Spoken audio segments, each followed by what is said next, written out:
اسلام صرف نماز کا نام نہیں ہے، اسلام صرف روزے کا نام نہیں ہے، اسلام صرف زکوٰۃ کا نام نہیں ہے، اسلام صرف حج کا نام نہیں ہے، بلکہ اسلام کسب حلال کا بھی نام ہے۔ اسلامی تعلیمات کو اگر آپ دیکھ لیں گے تو کسب حلال پر بہت ہی زور دیا ہے، اور یہی وجہ ہے اس کی فضیلت کے بارے میں نبی علیہ الصلوۃ والسلام فرماتے ہیں الکاسب حبیب اللہ، کہ کسب کرنے والا یہ اللہ جل جلالہ کا دوست ہے۔ ایک دفعہ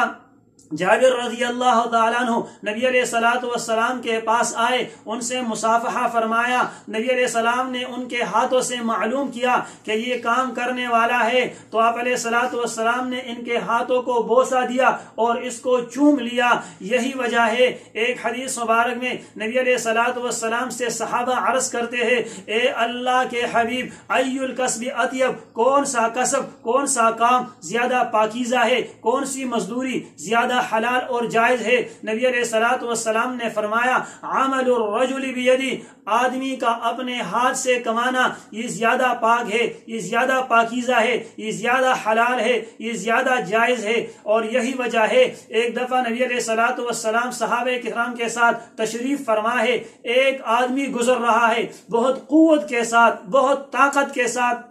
بہت تیزی اور چستی کے ساتھ۔ صحابہ کرام نے جب ان کی قوت کو دیکھا، ان کی تیزی اور چستی کو دیکھا، تو عرض کیا اے اللہ کے حبیب اگر یہ اللہ کی راہ میں ہوتا۔ نبی علیہ الصلوۃ والسلام نے فرمایا